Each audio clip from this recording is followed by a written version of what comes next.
ازيكم عاملين ايه؟ وحشتوني قوي قوي. النهارده هتكلم ازاي يكون عندك روتين للشاور بتاعك من براند واحده. انا مش بحب اتكلم عن اي براند او عن اي حاجه، بس هتكلم النهارده عن المنتجات اللي جات لي من شيا بادي بوتيك.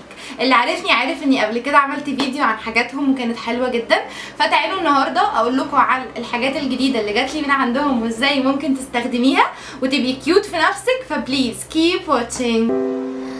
I could stay like this forever following you. في البداية تعالوا نشوف ازاي نستخدم الحاجات دي في الشاور بالترتيب. بعد كده هعمل لكم ريفيو عن كل الحاجات اللي جات لي في اخر الفيديو. اول حاجه لو عندك بانيو هتجيبي البابل دي وتحطيها في البانيو، وهتبقى حلوه جدا لانها هتعملك رغاوي وهتخلي ريحتك كمان حلوه قوي.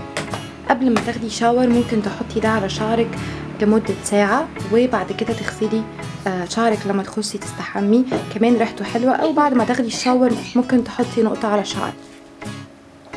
جوه الشاور محتاجه تعملي سكراب لجسمك، فهنستخدم السكراب ده، ريحته حلوه وكمان بيرطب الجسم وبيشيل الشعر اللي تحت الجلد، فحلو جدا جدا جدا. بعد كده هنقدر ان احنا نستخدم صابون للزيوت كصابونه بدل الصابون العادي، برضو ده حلو جدا وكلها زيوت طبيعيه فهتبقى حلوه قوي. بعد كده لما تخرجي من الشاور عندك خيارين، يا اما تستخدمي البودي باتر دي للجسم زي اللوشن بس اتقل شويه، او تستخدمي البودي لوشن عادي ده بريحه البابل جام، فحلو جدا. الاتنين دول حلوين براحتك. انا جربت ده لسه ما جربتوش قوي بس انا بحب ده عامه. كمان في اوبشن تاني خصوصا لو انتي متجوزه او انتي بنوته بس حابه ريحتك تبقى حلوه، لو جسمك فيه حتت ناشفه او مش مترطبه هتستخدمي البورز دي، ريحتها حلوه جدا جدا جدا وبتنعم الجسم بطريقه مش طبيعيه، فممكن تستخدميها. وبكده نبقى عملنا احلى شاور في الدنيا ببراند واحده بس من غير ما نستخدم حاجات كتير، وهتحسي انك منتعشه وحلوه وجميله. مبدئيا انا ما جربتش كل الحاجات دي، بس انا هقول لكم ايه هي الحاجات وانا الحاجات اللي جربتها ايه والحاجات اللي لا لسه، عشان ابقى عندي امانه. تعالوا نشوف اول حاجه. دي اسمها بادي باتر. بادي باتر هي زي اللوشن، البادي لوشن بس اتقل شويه. المفروض ان هي ريحتها حلوه جدا، بس في روايح بتثبت في اجسام عن اجسام. انا بالنسبه لي ما ثبتتش في جسمي كتير، لكن الاحلى ان هي بتنعش وبتعمل ترطيب فظيع للجسم. فانتي بعد الشاور خصوصا لو انتي متجوزه وحطيتي منها بتبقى حلوه جدا وريحتك بتبقى كده مفحفحه، فهي حلوه قوي. طيب تاني حاجه من الكولكشن الجديد هو ده زبده الشيا. طبعا زبده الشيا معروفه، دي اصليه خام، المفروض ان انتي بتستخدميها لحاجات كتير، تاخدي معلقه وتسيحيها تعمليها لبشرتك او تضيفيها على ماسكات، ليها حاجات كتير جدا. ده بقى عجبني لاني جربته. ده زي مرطب كده للشعر، هو بيتحط على الشعر، يا اما بتحطي نقطه بسيطه على شعرك، يا اما قبل ما تستحمي حطي حبه حلوين كده قبل ما تستحمي بساعه.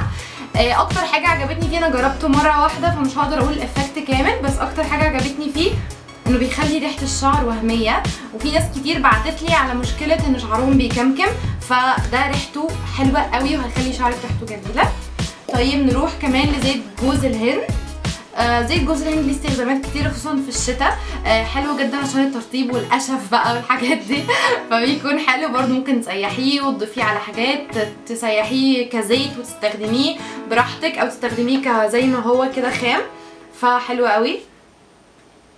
كمان ريحته حلوه، ريحته جوز هند يعني. طيب الصابون ده انا فتحت واحده استخدمتها، هو معمول بالزيوت. كل حاجه من الحاجات دي معموله بالزيوت الطبيعيه، فهي طول الوقت بترطب الجسم، ودي ريحتها برضو حلوه جدا. نيجي للبادي لوشن ده، انا استخدمته بيعجبني فيه البابل جام او اللي هو بريحه اللبان. في روائح تانية انا معرفش، بس هي حسب الشخصيات. انا عجبني ده جدا اكتر واحد. طيب حاجه كمان استخدمتها وكلتها وبقيت كل شويه اطلب منها، دي البار، الشيا بار، بعشقها. دي اكتر حاجه حبيتها لانه اولا هي ريحتها وهميه وبتقعد كتير. ثانيا هي بيتعمل بيها الجسم، اول مره اشوف حاجه بترطب الجسم بالقوه دي وبيفضل قوي جدا، فحلوه قوي. هديلك منها، هديلك واحده جربي. مرات اخويا واقفه غيرانه ورا الكاميرا بصراحه ما تقولي عايزه اشتري حاجه للجسم، عايزه اشتري حاجه للجسم، هديكي واحده. فهي حلوه قوي خصوصا في الشتاء، للركب وللكوع وللحتت اللي هي بتنشف بسرعه، مش على الوش، على الجسم اكتر، وريحتها حلوه قوي.